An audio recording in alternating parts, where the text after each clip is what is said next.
Bismillahirrahmanirrahim. Insyaallah menjadi amal jariah bagi saya. Bismillahirrahmanirrahim. Pendidikan finansial.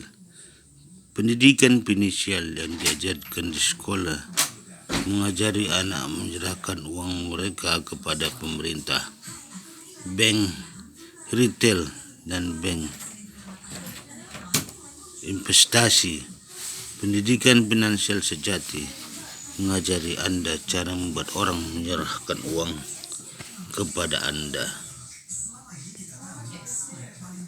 Menyerahkan uang kepada Anda ketika si anak menjadi dewasa. Seperti inilah laporan laba rugi mereka terlihat. Kelas menengah dan miskin, pemasukan, laporan laba rugi pemasukan, pengeluaran pajak, utang, inflasi, pensiun, laporan laba rugi terjadi secara finansial, laporan laba rugi kelas menengah dan miskin, pengeluaran pajak, utang, inflasi, pensiun menjadi pemasukan kepada terdidik, orang yang terdidik secara finansial.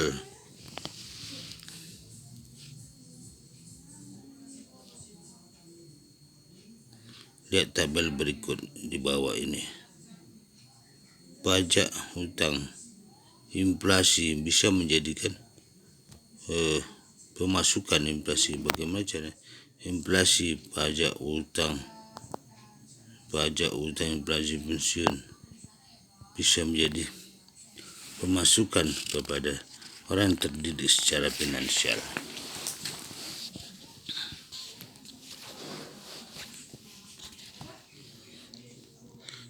Tanpa pendidikan finansial, orang secara gegabah menyerahkan uang kepada pemerintah melalui pajak, ke bank, melalui utang rumah, mobil, kartu kredit, dan pinjaman pendidikan.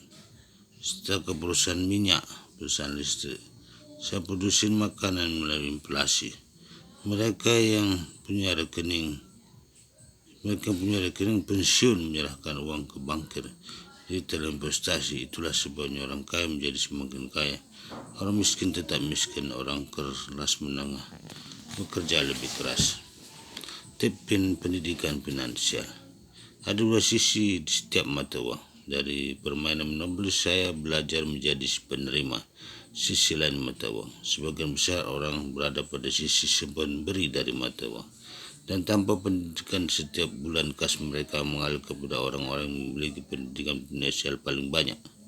Jika ingin berada di sisi penerima pada mata uang, pendidikan finansial merupakan hal yang esensial. Pada umur 9 tahun, saya memahami pentingnya satu tanah hijau yang menghasilkan pemasukan sebesar $10. Arus kas positif. Saya mengerti orang kaya membuat orang memberikan uang mereka. Orang kaya membuat orang memberikan uang mereka. Mengetahui itu, saya ingin meningkatkan pendidikan finansial saya. Permainan monopoli mengajari saya menjadi salah satu orang yang diberi uang oleh orang banyak. Itulah pendidikan finansial sejati, dan alasan saya serta Kim tidak merugi ketika pasar jatuh. Kami berinvestasi pada investasi yang menuntut orang memberikan uang kami kepada kami dalam perekonomian baik ataupun buruk. Baik dan buruk, tetap orang berikan uang kepada kami. Setelah pasar jatuh dan harga-harga turun, uang yang dipinjam dari rencana pemerintah yang mendanai sesor dan panggol kami, bank meminjami kami jutaan dolar untuk beli lebih banyak bangunan apartemen, karena mereka tahu para penyewa kamilah yang membayar pinjaman itu. Setelah jatuhnya pasar, konsumsi tidak menggunakan minyak, entah harga minyak naik atau turun. Ketika inflasi melanda dan harga-harga naik, kami akan tetap menghasilkan lebih banyak uang, dan bank sentral mulai mencetak dolar. Harga emas dan perak naik, serta kami menghasilkan lebih banyak, bahkan lebih banyak uang lagi.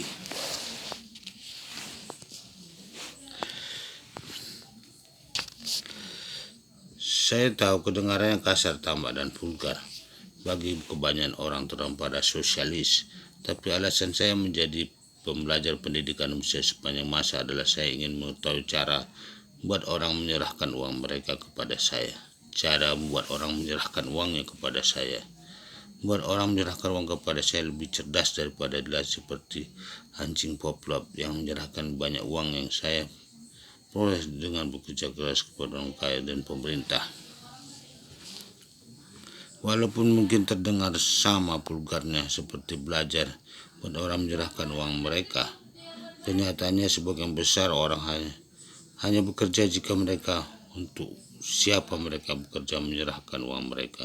Bahkan orang miskin dan pensiunan harus menunggu pemerintah memberikan uang kepada mereka. Dengan jalan dunia berjalan hanya ketika orang menyerahkan uang kepada orang lain. Itulah yang disebut arus kas.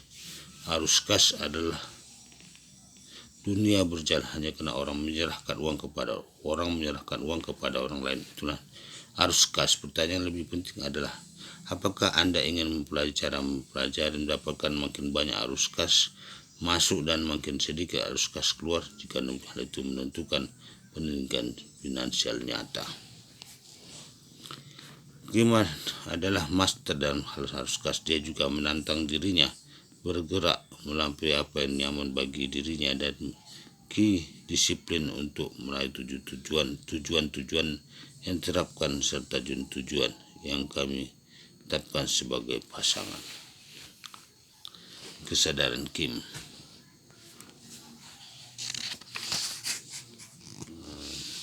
Sampai itu dulu yang saya sampaikan. Wassalam. Semoga bermanfaat.